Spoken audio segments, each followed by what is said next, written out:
আল্লাহ রসুল সাহাবা একরামদেরকে ডাক দিয়ে বলে, সাহাবীরা, জিলকদ মাস শেষ, জিলকদ মাস শেষ হওয়ার পর একটা মাস আছে জিলহজ্জা মাস। এই মাসের 1 তারিখ থেকে তোমরা একটা আমল করবা। এই মাসের 1 তারিখের আগে তোমরা তোমাদের মুছগুলা ভালো করে কেটে নাও, তোমাদের চুলগুলা ভালো করে কেটে নাও, তোমাদের হাতের পায়ের যেই আবর্জনাগুলো আছে এগুলো পরিষ্কার করে ফেলো, তোমাদের শরীরে যেই অবাঞ্ছনীয় বস্তুগুলো আছে সব তোমরা পরিষ্কার করে ফেলো। এই যে জিলহজ্জা মাসের প্রথম দিনের আগে এগুলা ক্লিয়ার করে নিবা। ক্লিয়ার করার পর একেবারে ঈদের দিন তোমরাগুলা পরিষ্কার করবা। আমি আল্লাহ পাক রব্বুল আলামিনের হাবিব সাক্ষ্য দিলাম, আমি আল্লাহ পাকের হাবিব জানা দিলাম, যেই বান্দা যেই উম্মতেরা এই আমলটা করবে তাদের আমল নামার মধ্যে আল্লাহ পাক রব্বুল আলামিন একটা কবুলতি কোরবানির সওয়াব দান করে দিবে। আমি কোরবানি করব, লক্ষ টাকা খরচ করে একটা গাভী কিনব, নিয়তের মধ্যে সামান্য ভেজাল, কোরবানি বরবাদ। কোরবানি কি বরবাদ। কিন্তু এই আমলটা যেই বান্দা করবে এই বান্দার কোরবানির মধ্যে বিন্দু পরিমাণ ভেজাল হবে না। বান্দা স্বয়ং সরাসরি বান্দা কোরবানির সব তার আমল নামার মধ্যে জমা করে ফেলবে। মুহতারাম হাজিরিন, এই জন্য যারা কোরবানি করবেন তারাও এই আমলটা করতে পারবেন, কোনো বাধা নাই। আমি পশু কিনবো 80,000 টাকা দিয়া, 1 লক্ষ টাকা দিয়ে আমি পশু কিনে কোরবানি করব। যেহেতু আমি কোরবানি করব, আমার এই আমলের দরকার কি? দরকার আসেনি? আছে না? অবশ্যই দরকার আছে। যদি কেউ বলে আমি 80,000 টাকা দিয়া আমি পশু ক্রয় করলাম, 1,30,000 1.5 লক্ষ টাকা দিয়া পশু ক্রয় করলাম, আমি এটাকে জবাই করব, আবার আমলের দরকার কি? আপনি ঠকবেন, আপনি ঠকবেন। কারণ আপনারা 7 জন মিলে কোরবানি করবেন, 5 জন মিলে কোরবানি করবেন। কোরবানির মধ্যে বিন্দু পরিমাণ ভেজাল হলে কোরবানি বরবাদ। কিন্তু যদি আমলটা করেন আল্লাহ পাক রব্বুল আলামিন ওই কোরবানি কবুল করুক আর না করুক, এটার পরিবর্তে আল্লাহ পাক রব্বুল আলামিন আপনার আমল নামার মধ্যে কোরবানির সব জমা করে দিবেন। আমল করলে লাভ আছে, কি আছে? আমল করলে লাভ আছে। ইনশাআল্লাহ আমরা সবাই আমল করব তো? এই আমলটা আমরা সবাই করব। সহজ না? জিলহজ্জা মাসের আগে ভাগে আমরা প্রস্তুত হয়ে থাকবো। এই 10টা দিন আমরা কিচ্ছু করব না, আমাদের যা আছে যেমনি আছে এমনিই থাকবো। ইনশাআল্লাহ আল্লাহ পাক আমাদের মধ্যে কি করবেন? এই সবটা জমা করে দিবেন। আল্লাহ পাক আমল করার তৌফিক দান করুন। এবার আসেন আমরা কোরবানি করব। কি করব? বুঝি না। দাড়ি, হ্যাঁ, মোষ পালাবেন। দাড়ি তো যেতটুকু রাখা দরকার অতটুকু রাখবেন, আর যেতটুকু কাটা দরকার অতটুকু কাটবেন। আবার পরিপূর্ণ কাটলে ঝামেলা আছে, পরিপূর্ণ কাটলে কী আছে?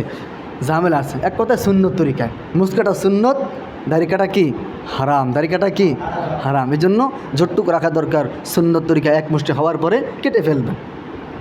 বেশি লম্বা রাখার দরকার নাই, 1 মুষ্টি হওয়ার পরে কী ফেলবেন? কেটে ফেলবেন, বাস যথেষ্ট। ইসলাম বাড়াবাড়িও পছন্দ করে না, আবার ছাড়াছাড়িও পছন্দ করে না, ছাড়াছাড়িও পছন্দ করে না। আমরা মধ্যমপন্থী, আমরা বাড়াবাড়ি করব না, ছাড়াছাড়িও করব। এই যে জিলহজ্জা মাস আসতেছে, এই মাসটা কেমন দামি মাস। আমি তিরমিজি শরীফ থেকে, ইবনে মাজা, একই হাদিস বড় বড় 3টা কিতাবের মধ্যে আসছে। বড় বড় 3টা কিতাবের মধ্যে উল্লেখযোগ্য 2টা কিতাব, একটা হলো তিরমিজি শরীফ, আরেকটা হলো ইবনে মাজা। বড় বড় 2টা কিতাবের মধ্যে আল্লাহ রসুল সাল্লাল্লাহু আলাইহি ওয়াসাল্লাম হাদিসটা, আল্লাহ রসুলের হাদিস 2টা কিতাবের মধ্যে মুসান্নিফিন রহমতুল্লাহ আলাইহি তেনারা বর্ণনা করেছেন, এনেছেন। হাদিসটা বর্ণিত হযরত আবু হুরায়রা রাদিয়াল্লাহু তাআলা আনহু থেকে। তিনি বলেন, আন আবি হুরায়রা রাদিয়াল্লাহু আনহু قال قال رسول الله صلى الله عليه وسلم ما من أيام أحب إلى الله أن يتعبد له فيها من عشر ذي الحج। আল্লাহর রাসূল সাল্লাল্লাহু আলাইহি ওয়াসাল্লাম বলেন, আবু হুরায়রা রাদিয়াল্লাহু তাআলা আনহু আল্লাহ রসুল সাল্লাল্লাহু আলাইহি ওয়াসাল্লাম থেকে হাদিস বর্ণনা করেন।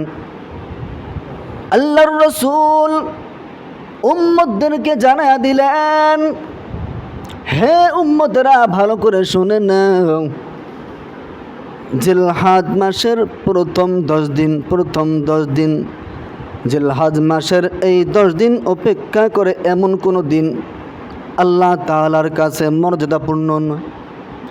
মানে জামিনের মধ্যে যতগুলা দিন আছে, বৎসরে 360 দিন, 360 দিন নি, বৎসরে 360 দিন, এই 360 দিনের মধ্যে সবচাইতে মর্যাদাপূর্ণ দিন, সবচাইতে উত্তম দিন হাদিসের ভাষায় আমরা জানতে পারলাম জিলহজ্জা মাসের প্রথম 10 দিন। এই মাসের কেমন ফজিলত, এই মাসের কেমন বরকত, আল্লাহ রসুল সাল্লাল্লাহু আলাইহি ওয়াসাল্লাম হাদিসের পরের অংশে বলেন, আল্লাহ রসুল সাল্লাল্লাহু আলাইহি ওয়াসাল্লাম বলেন, এই যে মাসের বরকত নিয়ে, মাসের ফজিলত নিয়ে, এই মাসের যে 10টা দিন আছে, এই 10টা দিন আমাদের করণীয় হলো, যদি আমরা পারি রোজা রাখবো। কি রাখবো? কি রাখবো? রোজা রাখবো। যারা পারি, না পারলে ইসলাম বাড়াবাড়ি করে না, রাখতে পারলে অনেক ফায়দা, অনেক ফায়দা, ফায়দার শুরু আছে, কোনো শেষ নাই। আর না রাখতে পারলে কোনো শাস্তি নাই, কোনো ধরাধরি নাই যে রাখতেই হবে, কিন্তু রাখলে অনেক ফজিলত, গুনাহ হয়। 10টা বুঝি না, 1 তারিখ থেকে 10 তারিখ ঈদের দিন। এই দিন তো রোজা রাখা হারাম, ঈদের দিন তো রোজা রাখা হারাম, ঈদের দিন রোজা রাখা যাবে না। আল্লাহ রসুল সাল্লাল্লাহু আলাইহি ওয়াসাল্লাম বলেন, এই 10টা দিন যেই বান্দা রোজা রাখবে, এবার ফাজাইল শোনেন, এক এক দিনের রোজা 1 বছরের রোজা রাখার সমান। এই 10টা দিনের মধ্যে আমি একটা দিন রোজা রাখবো, এই একটা রোজা 1টা বছর নফল রোজা রাখতে যেই পরিমাণ সওয়াব, এই পরিমাণ সওয়াব আল্লাহ পাক রব্বুল আলামিন আমাকে মালিক বানায়া দিবে। তাহলে চিন্তা করেন, যদি 10টা দিন রোজা রাখি, 9টা দিন রোজা রাখি, তাহলে চিন্তা করেন 10 বছরের রোজার আমল আমার আমল নামার মধ্যে রব্বে কাবা জমা করে দিবে। আরেকটা ফজিলত হলো, এই জিলহজ্জা মাস, আল্লাহ রসুল সাল্লাল্লাহু আলাইহি ওয়াসাল্লাম বলেন, এই জিলহজ্জা মাসের 10টা রাত্র আছে। কয়টা রাত্র আছে? 10টা দিন আছে। দিনে রোজা রাখার ফাজাইল বললাম। আমরা কথা না বলি, কথা বললে বয়ানের মনোযোগ নষ্ট হয়ে যায়, কথা বললে বয়ানের মনোযোগ নষ্ট হয়ে যায়, আমার মন ওদিকে চলে যায়। একটা বিষয়ের উপর আসি, একটা বিষয়ের উপর আসি, মন ওদিকে চলে গেলে শেষ, সব শেষ।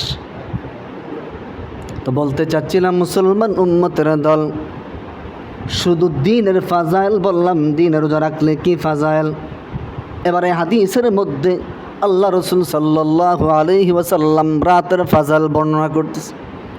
যেই বান্দা দিনে রোজা রাখলো, আবার রাতের বেলা কিয়ামুল লাইল করলো, তথা রাতের বেলা ইবাদত করলো, রাতের বেলা ইবাদত করলো, বেশি আমলের প্রয়োজন নাই। বান্দা এশার নামাজ পড়লা, এশার নামাজ পড়ার পর বান্দা 2 রাকাত নফল নামাজ পড়লা, কিংবা যদি রাত্রে উঠতে পারো, রাত্রে উঠতে তাহাজ্জুদের নামাজ পড়লা, আল্লাহর কাছে দোয়া করলা। আল্লাহর রাসূল সাল্লাল্লাহু আলাইহি ওয়াসাল্লাম বলেন, জিলহজ্জা মাসের প্রথম 10 রাত্রকে যেই বান্দা কাজে লাগাবে, এক একটা রাত্রের বিনিময়ে আল্লাহ পাক রব্বুল আলামিন সবে কদরের সমতুল্য নেকির জমা করে দিবেন। কি জানতে পারলাম? এই 10 রাত্র যেই বান্দা ইবাদত করবে, এক এক রাত্রের ইবাদত সবে কদরের রাত্রের ইবাদতের মতো। হাদিসের মাধ্যমে আমরা জানতে পারি। এরপরে আল্লাহ পাক রব্বুল আলামিন কালামুল্লাহ শরীফের মধ্যে বলেন, বান্দা যে সমস্ত আমলগুলা করবা, বান্দা যে সমস্ত ইবাদতগুলা করবা, যাই কিছু করবা, মুমিন বান্দা যাই করবে সব করবে কার জন্য? আল্লাহর জন্য। আমরা যা করব সব কাকে দিয়া দিমু? আল্লাহকে দিয়া দিমু। আমরা আমাদের জীবন ত্যাগ করে, জীবন বাজি রেখে যত নেক আমল করব, আমাদের নেক আমলগুলো আল্লাহকে দিয়া দিব। বিনিময় আল্লাহ খুশি হইয়া আমাদের সাথে সাক্ষাৎ করে জান্নাতের মতো বড় নেয়ামত আল্লাহ পাক আমাদেরকে দান করে দিবে। এজন্য আল্লাহ পাক রব্বুল আলামিন কালামুল্লাহ শরীফের মধ্যে ইরশাদ করেন, কুল ইন্না সলাতি ওয়া নুসুকি ওয়া মাহইয়ায়া ওয়া মামাতি লিল্লাহি রাব্বিল আলামিন। আল্লাহ রাব্বুল আলামিন বলেন, হে নবী আপনি আপনার উম্মতদেরকে জানায়া দেন, বলুন ইন্না সলাতি নিশ্চয় আমার নামাজ, ওয়া নুসুকি আমার কোরবানি, আমার কি? কোরবানি। কুল ইন্না সলাতি আমার নামাজ, ওয়া নুসুকি আমার কোরবানি। কুল ইন্না সলাতি ওয়া নুসুকি ওয়া মাহইয়ায়া ওয়া মামাতি, আমার জীবিত থাকা আমার মরে যাওয়া, লিল্লাহি রাব্বিল আলামিন, সব কিছু কার জন্য? চিৎকার করে বলেন, সব কিছু কার জন্য? জোরে বলতে হবে, সব কিছু কার জন্য? আল্লাহর জন্য। আমার নামাজও আল্লাহর জন্য, আমার কুরবানিও আল্লাহর জন্য, আমার বেঁচে থাকাও আল্লাহর জন্য, আমার মরে যাও আল্লাহর জন্য। সব কিছু হবে আমার কার জন্য? সব কিছু যদি আমার আল্লাহর জন্য হয়ে যায়, আল্লাহ পাক রব্বুল আলামিন বলে, রে আদরের গোলাম, আমি আল্লাহ পাক রব্বুল আলামিন তোমার জন্য হয়ে যাব। আমরা কোরবানি করব, কোরবানিটাও হতে হবে কার জন্য? আল্লাহর জন্য। আল্লাহর জন্য যদি কোরবানি দেই, তাহলে বাজারে গিয়া দেখব কোন গরুর শিং নাই। কথা কয় না কা? কথা কয় না কা? বাজারে গিয়ে দেখবো আল্লাহর জন্য কোরবানি করব, কোন গরুর লেজ নাই, ঠ্যাঙেরটা ভাঙ্গা, কত কম দামে কিনা যায়। না না, আমার সামর্থ্য অনুযায়ী আমি বাজারে যাব, যেই গরুটা দেখতে সুন্দর, দেখতে বড় মায়া লাগে, কিনলাম। কেনার পর এই জন্য মাসালা হলো, একটা গরু আগে বাগে কেনার পর ওই গরুটা আদর যত্ন করা, গোসল করানো, গো পরিষ্কার করা, অনেক মায়া মমতা দিয়া রাখা, যাতে কোরবানির ময়দানে যখন নিয়ে যাব, যখন জবাই করব, যাতে আমার অন্তরের মধ্যে ধাক্কা লাগে, হায় রে কত কষ্ট করে পারলাম, কত কষ্ট করে খাওয়াইলাম, আজকে আমি গরুটাকে জবাই দিয়ে ফেলবো। অন্তরে বড় আঘাত লাগে, অন্তরে বড় মায়া লাগে। মালিক মেহেরবানি করে আদরের বস্তু আপনার দরবারে কোরবানি করতেছি, মেহেরবানি করে আপনি আমাদের কোরবানি কবুল করে নেন। এই জন্য আগে ভাগে কিনব, যেটাই করি আগে ভাগে করবো, কিনবো ভালোটা দেখে কিনবো। শিং আছে কিনা, জিব্বা ঠিক আছে কিনা, দাঁত ঠিক আছে কিনা, ঠ্যাং ঠিক আছে কিনা, লেজ ঠিক আছে কিনা, আমরা এগুলা সুন্দর করে আমরা এগুলা কিনবো। আমাদেরকে দুনিয়ার জমিনে প্রেরণ করেছেন, করার পর আল্লাহ পাক রব্বুল আলামিন জামিনের মধ্যে যত শ্রেষ্ঠ এবং মর্যাদাপূর্ণ বস্তু আছে সব কিছু আমাদেরকে দান করেছেন, কিন্তু আবার কিছু কমায়াও দিয়েছেন। তো যেটা কমিয়ে দিয়েছেন এটা আমাদেরকে ভালোবেসে মহাব্বত করেই দিয়েছেন। বলে না, মানুষ যাকে ভালোবাসে তাকে সব সময় কাছে রাখতে চায়। একজন একজনকে মহাব্বত করে ভালোবাসে, সে যদি দূরে থাকে, মহাব্বতের মানুষ এটা বরদাস্ত করতে পারে না, এটা সহ্য করতে পারে না। তো আল্লাহ পাক রব্বুল আলামিন পৃথিবীর মধ্যে, জমিনের মধ্যে আমরা জানি অনেক নবী প্রেরণ করেছেন। সমস্ত নবীদের হায়াত ছিল দীর্ঘ হায়াত। কি ছিল? দীর্ঘ হায়াত ছিল। কিন্তু একমাত্র একজন নবী যিনার হায়াত একেবারেই সংকীর্ণ, একেবারেই সংকীর্ণ, কিন্তু মর্যাদা অনেক বড়, বিরাট মর্যাদা, বিরাট মর্যাদা। মর্যাদার শুরু আছে, শেষ নয়। কিন্তু এই মানুষটা দুনিয়ার জমিনে বেশি দিন থাকতে পারে নাই। কোনো নবী 900 বছর হায়াত পেয়েছেন, কেউ 1400 বছর। তো সমস্ত নবীর হায়াতই দীর্ঘায়ু ছিল, কিন্তু আল্লাহ পাক রব্বুল আলামিন বলেছেন সমস্ত নবীর মর্যাদা যদি এক পাল্লায় রাখা হয় আর আমার বন্ধু মুহাম্মদের মর্যাদা যদি আরেক পাল্লায় রাখা হয়, ওই পাল্লাটা ওজনে ভারী হয়ে যাবে। এমন দামি একজন পয়গম্বর। আসলে আমরা দুনিয়ার জমিনে বেশি থাকতে চাই, আমরা দুনিয়ার জমিনে বেশি থাকতে চাই। আমরা অনেক ইশকাল করি, আল্লাহ মনে হয় আমাদেরকে মহাব্বত করে না, ভালোবাসে না। যদি ভালোবাসতো তাহলে আমাদের হায়াত এত কমায়া দিলেন কেন? মানুষ তো এটা বোঝে না। আল্লাহ পাক রব্বুল আলামিন সমস্ত নবীদের উম্মত দান করেছেন, দান করেছেন না? আমাদের নবীর উম্মত দান করেছেন। সমস্ত নবীর উম্মত দান করার পর সমস্ত নবীর উম্মতেরা নবীর সাথে গাদ্দারি করেছে। কি করেছে? গাদ্দারি করেছে।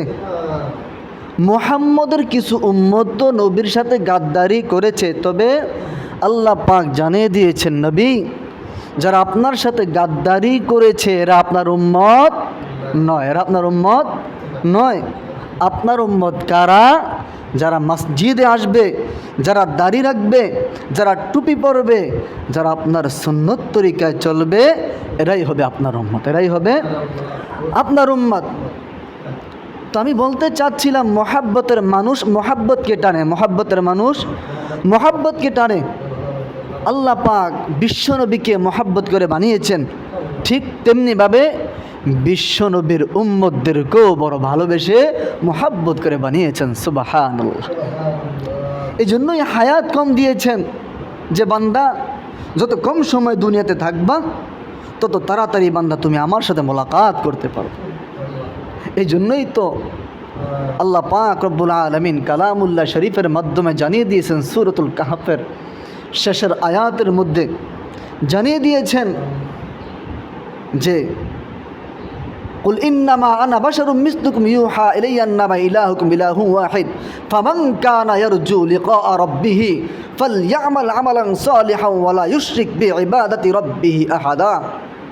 আল্লাহ উম্মতদেরকে জানিয়ে দিয়েছেন, বান্দাদেরকে জানিয়ে দিয়েছেন যে উম্মত, যে বান্দা আমি আল্লাহর সাথে সাক্ষাৎ করতে চাই, আমি আল্লাহর সাথে মোলাকাত করতে চাই, সেজন্য নেক আমল করে, কি করে? নেক আমল করে, এবং এই নেক আমলের মধ্যে যাতে কাউকে অংশীদারিত্ব না করে, কাউকে অংশীদারিত্ব না করে। এখন আমাদের বোঝার বিষয় হলো নেক আমল করব, তাহলে নেক আমলের দরজা সমস্ত নবীর চাইতে আমাদের দরজা বেশি না কম? বেশি। কেমন বেশি? এমন বেশি, বেশির শুরু আছে শেষ নেই। কেমন বেশি? এই যে জিলহজ মাসের, এটা জিলকদ মাসের আজকে 26 তারিখ। কত তারিখ? 26 তারিখ। আর 4 দিন পরে শুরু হয়ে যাবে এক মহামর্যাদাপূর্ণ মাস, যেই মাসটার নাম হলো জিলহজ্জা মাস। কেমন মাস! কম সময়ের মধ্যে আল্লাহ পাক আমাদেরকে বরকত দান করেছেন। এমন বরকত কোনো নবীর উম্মতকে আল্লাহ পাক দেন নাই। আমাদের হায়াত কম না? হায়াত কম নি, যাতে বান্দা এই কথা না বলতে পারে, মালিক তুমি তো আমাদেরকে ঠকিয়েছ। আল্লাহ বলবে, বান্দা তোমাদেরকে কোন জায়গা দিয়ে ঠকাইছি? ওই যে আল্লাহ হায়াত কম দিছ। আচ্ছা বুঝলাম, হায়াত কম দিছি তোমাদেরকে, কিন্তু এই যে জিলহজ মাসের প্রথম 10 দিন দিলাম, রমজান মাস দান করলাম, রমজান মাস তো আমি আর কাউকে দেই নাই, তোমাদেরকে তো দিয়েছি আমি রমজান মাস। আশুরা দিয়েছি তোমাদেরকে, তোমাদেরকে 2টা ঈদ দান করেছি, শবে কদর দান করেছি, শবে বরাত দান করেছি, শুক্রবার দান করেছি। এটার কি জবাব দিবা বান্দা? তখন কোনো জবাব দেওয়া যাবে? জবাব দেওয়া যাবে না, উপায় নাই। এই জন্য নেক আমল করার মধ্যে একটা নেক আমল আছে, জিলহজ্জা মাসের নেক আমল। জিলহজ্জা মাসের নেক আমল, এই মাসের নেক আমলগুলা কি এবার আমাদের জানতে হবে। যেহেতু আর 4 দিন পরেই জিলহজ্জা মাস। আমরা অনেকেই টাকার দিক দিয়ে দুর্বল, দুর্বল না? আমরা অনেকেই আমরা যে কোরবানি দিব, কোরবানি দেওয়ার মতো সামর্থ্য আমাদের অনেকের নাই। আল্লাহ বলে, বান্দা আমি কঠিন করি নাই, কোরবানি দেওয়ার মতো তোমার সামর্থ্য নাই, আমি কঠিন করি নাই। আল্লাহ রসুলের কাছে সাহাবা একরাম গেছে, যা বলে, ইয়া রসুল আল্লাহ, ধনীরা তো কোরবানি দিবে, আমরা গরিবরা কি করব? আমরা গরিবরা কি করব? আল্লাহর রসুল সাল্লাল্লাহু আলাইহি ওয়াসাল্লাম ডাক দিয়ে বলে, সাহাবীরা, আল্লাহ রাব্বুল আলামিন ধনীদেরকেও ব্যবসার মধ্যে বরকত দান করেছেন। এই ব্যবসাটা হলো আমল নামক ব্যবসা। কি নামক ব্যবসা? আমল নামক ব্যবসা। শুধু ধনীদেরকেও বরকত দান করে না, বরংস গরিবদেরকেও আল্লাহ রাব্বুল আলামিন ব্যবসার মধ্যে বরকত দান করেছেন।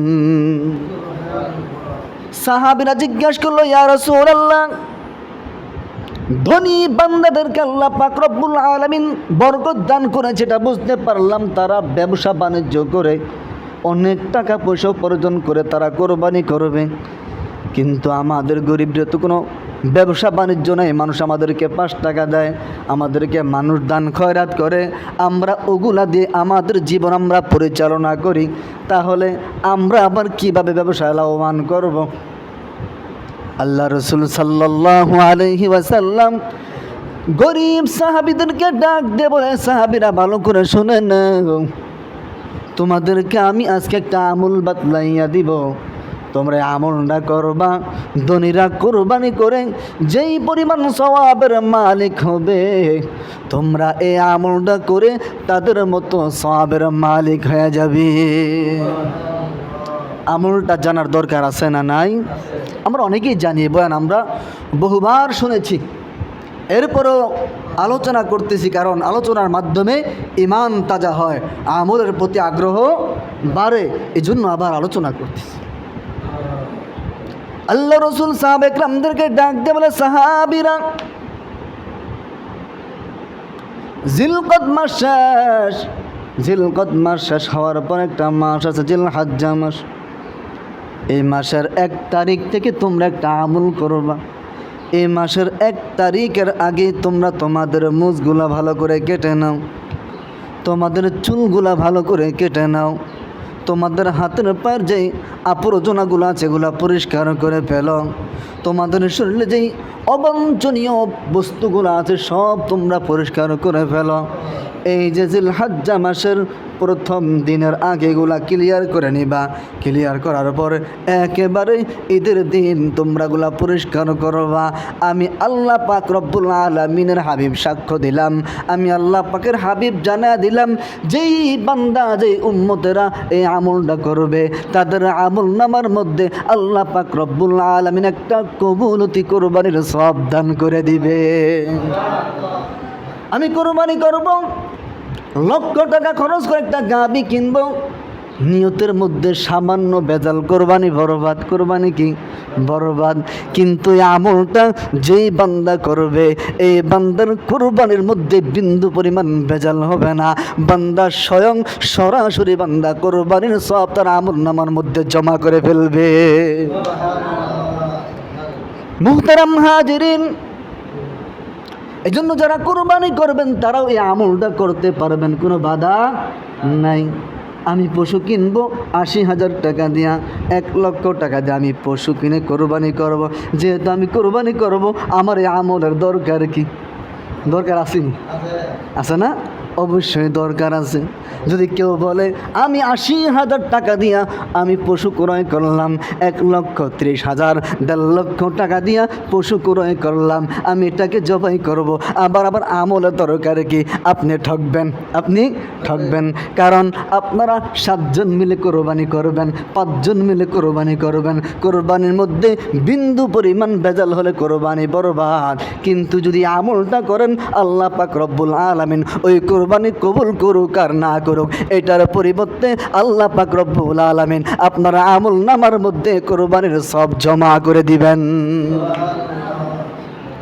আমল করলে লাভ আছে, কি আছে? আমল করলে লাভ আছে। ইনশাআল্লাহ আমরা সবাই আমল করব তো? এই আমলটা আমরা সবাই করব। সহজ না? জিলহজ্জা মাসের আগে ভাগে আমরা প্রস্তুত হয়ে থাকবো। এই 10টা দিন আমরা কিচ্ছু করব না, আমাদের যা আছে যেমনি আছে এমনিই থাকবো ইনশাআল্লাহ। আল্লাহ পাক আমাদের মধ্যে কি করবেন? এই সবটা জমা করে দিবেন। আল্লাহ পাক আমল করান তৌফিক দান করুন। এবার আসেন আমরা কোরবানি করব। কি করব? বুঝি না। দাড়ি, হ্যাঁ, মোষ পালাবেন। দাড়ি তো যেতটুকু রাখা দরকার অতটুকু রাখবেন, আর যেতটুকু কাটা দরকার অতটুকু কাটবেন। আবার পরিপূর্ণ কাটলে ঝামেলা আছে, পরিপূর্ণ কাটলে কী আছে?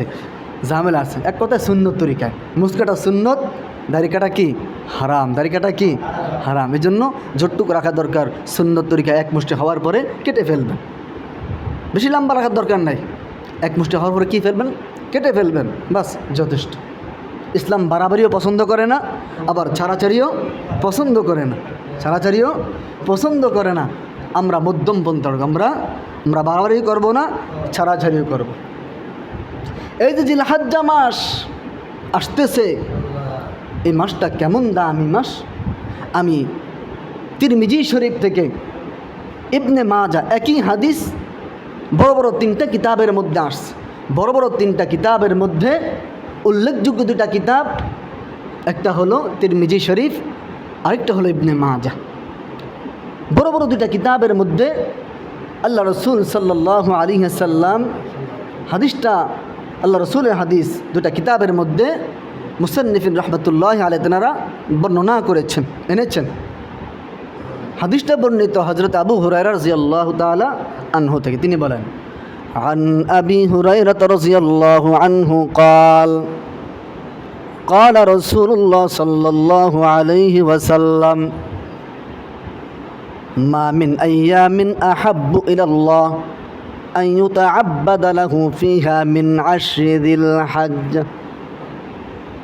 আল্লাহর রাসূল সাল্লাল্লাহু আলাইহি ওয়াসাল্লাম বলেন, আবু হুরায়রা রাদিয়াল্লাহু তাআলা আনহু আল্লাহর রাসূল সাল্লাল্লাহু আলাইহি ওয়াসাল্লাম থেকে হাদিস বর্ণনা করেন। আল্লাহর রাসূল উম্মতদেরকে জানায়া দিলেন, হে উম্মতেরা ভালো করে শুনে নাও, জিলহজ মাসের প্রথম 10 দিন জিলহজ মাসের এই 10 দিন অপেক্ষা করে এমন কোনো দিন আল্লাহ তাআলার কাছে মর্যাদাপূর্ণ নয়। মানে জামিনের মধ্যে যতগুলা দিন আছে, বৎসরে 360 দিন, 360 দিন নি, বৎসরে 360 দিন, এই 360 দিনের মধ্যে সবচাইতে মর্যাদাপূর্ণ দিন, সবচাইতে উত্তম দিন, হাদিসের ভাষায় আমরা জানতে পারলাম জিলহজ্জা মাসের প্রথম 10 দিন। এই মাসের কেমন ফজিলত, এই মাসের কেমন বরকত, আল্লাহ রাসূল সাল্লাল্লাহু আলাইহি ওয়াসাল্লাম হাদিসের পরের অংশে বলেন, আল্লাহ রাসূল সাল্লাল্লাহু আলাইহি ওয়াসাল্লাম বলেন, এই যে মাসের বরকত নিয়ে, মাসের ফজিলত নিয়ে, এই মাসের যে 10টা দিন আছে, এই 10টা দিন আমাদের করণীয় হলো, যদি আমরা পারি রোজা রাখবো। কি রাখবো? কি রাখবো? রোজা রাখবো।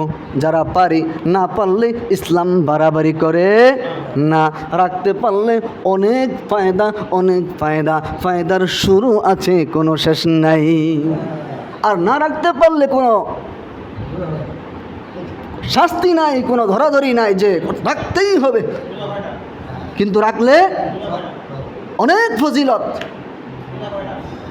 গুনাহ হয়। 10টা বুঝি না, 1 তারিখ থেকে 10 তারিখ, ঈদের দিন তো রোজা রাখা হারাম, ঈদের দিন রোজা রাখা হারাম, ঈদের দিন রোজা রাখা যাবে না। আল্লাহ রাসূল সাল্লাল্লাহু আলাইহি ওয়াসাল্লাম বলেন, এই 10টা দিন যেই বান্দা রোজা রাখবে, এবার ফাজাইল শোনেন, এক দিনের রোজা 1 বছরের রোজা রাখার সমান। এই 10টা দিনের মধ্যে আমি একটা দিন রোজা রাখবো, এই একটা রোজা 1টা বছর নফল রোজা রাখতে যেই পরিমাণ সওয়াব, এই পরিমাণ সওয়াব আল্লাহ পাক রব্বুল আলামিন আমাকে মালিক বানায়া দিবে। তাহলে চিন্তা করেন, যদি 10টা দিন রোজা রাখি, 9টা দিন রোজা রাখি, তাহলে চিন্তা করেন 10 বছরের রোজার আমল আমার আমল নামার মধ্যে রব্বে কাবা জমা করে দিবে।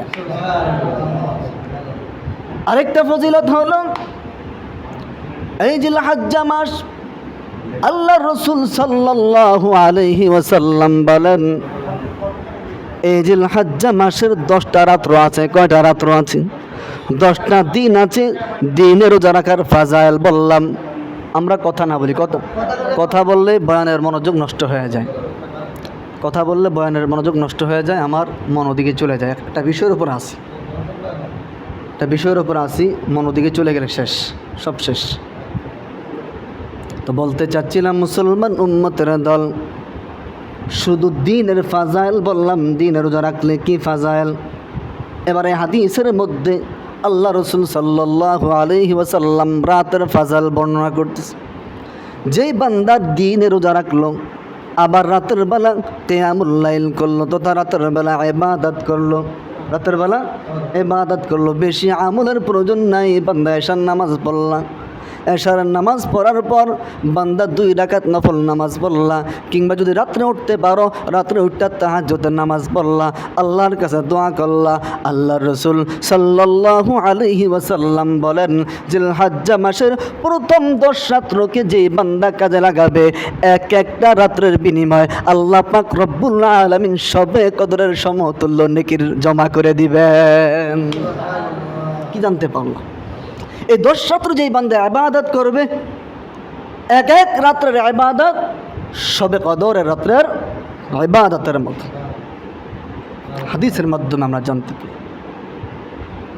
এরপরে আল্লাহ পাক রব্বুল আলামিন কালামুল্লাহ শরীফের মধ্যে বলেন, বান্দা যে সমস্ত আমলগুলা করবা, বান্দা যে সমস্ত ইবাদতগুলা করবা, যাই কিছু করবা, মুমিন বান্দা যাই করবে সব করবে কার জন্য? আল্লাহর জন্য। আমরা যা করব সব কাকে দিয়া দিমু? আল্লাহকে দিয়া দিমু। আমরা আমাদের জীবন ত্যাগ করে, জীবন বাজিয়ে রেখে যত নেক আমল করব, আমাদের নেক আমলগুলো আল্লাহকে দিয়া দিব। বিনিময় আল্লাহ খুশি হইয়া আমাদের সাথে সাক্ষাৎ করে জান্নাতের মতো বড় নেয়ামত আল্লাহ পাক আমাদেরকে দান করে দিবে। এজন্য আল্লাহ পাক রব্বুল আলামিন কালামুল্লাহ শরীফের মধ্যে ইরশাদ করেন, কুল ইন্না সলাতি ওয়া নুসুকি ওয়া মাহইয়ায়া ওয়া মামাতি লিল্লাহি রাব্বিল আলামিন। আল্লাহ রাব্বুল আলামিন বলেন, হে নবী, আপনি আপনার উম্মতদেরকে জানায়া দেন, বলুন, ইন্না সলাতি, নিশ্চয় আমার নামাজ, ওয়া নুসুকি, আমার কোরবানি। আমার কি? কোরবানি। কুল ইন্না সলাতি, আমার নামাজ, ওয়া নুসুকি, আমার কোরবানি।